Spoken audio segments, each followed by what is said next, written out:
From Jody. Hello, teacher. My daughter is being pressured by her husband and peers to put her 4-year-old daughter into a 100% Spanish immersion class in pre-kindergarten. Everything would be in Spanish, arithmetic, reading, alphabet. This is all the rage.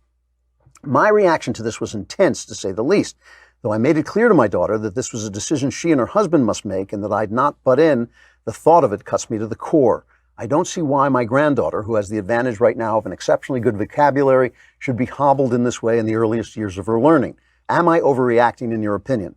I've searched my soul for any signs of racism or animus in this feeling, but I know I'd feel exactly the same if she were being forced to learn German or Norwegian. I'd really like to hear your perspective. You are the wisest man I know. All right. Jody, that can be a man or a woman's name. So I don't know if you are the father-in-law or the daughter or the mother-in-law. This is a question in two parts, really. The first thing is this: the whole art of having a son-in-law is understanding that he is now the head of your daughter's household. Okay, he is now the head of your daughter's household. Every happy marriage I've ever seen, the husband was the head of the household in some sense. That can take 1,000 different forms.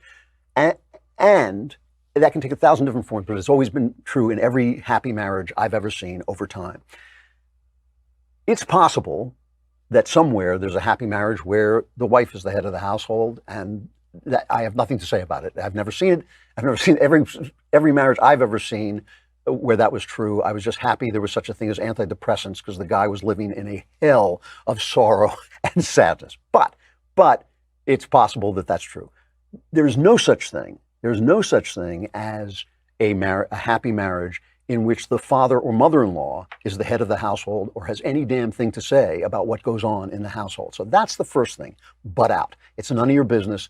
I know, I have a grandchild. I know what you're feeling. I know it's a terrible thing when you think things are not going the way you want them to go. But unless there is danger to life and limb, your job is to be supportive and loving and answer questions give advice when advice is asked for, and then to stay out of it. He is the guy who is going to make this decision hopefully in tandem with his wife, hopefully in consultation and tandem with his wife. That's the first part of this. So you have to butt out. Whatever happens, it's their decision. It is totally their decision. They don't even need to know your opinion if they didn't ask for your opinion.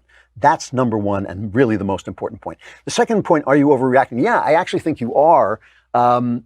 Here's why. I think that being bilingual is a wonderful gift for children. I think that it's when you learn languages best when you're little. And kids who grow up in bilingual households have a lot of advantages, and it's a wonderful thing to have. And it really increases your abilities, your thought abilities, and your ability to do business and later in life. And it's just a great thing. Whether this is the best way to do it, I don't know. I suspect it needs more research, whether complete immersion. I'm assuming, by the way, they're speaking English at home. So your daughter's not, your granddaughter is not going to stop hearing English. So she would just become bilingual. If it were I putting my kid in a school, I would not go for full immersion. I would go for some kind of part-time immersion. But again, not my kid, not your kid. That's a decision they have to make. In any case, it's not going to be damaging. She's not going to be, come home and suddenly be Hispanic. She's not going to have a lesser English vocabulary. I don't believe that at all.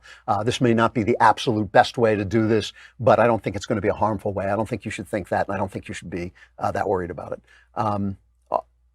Yeah.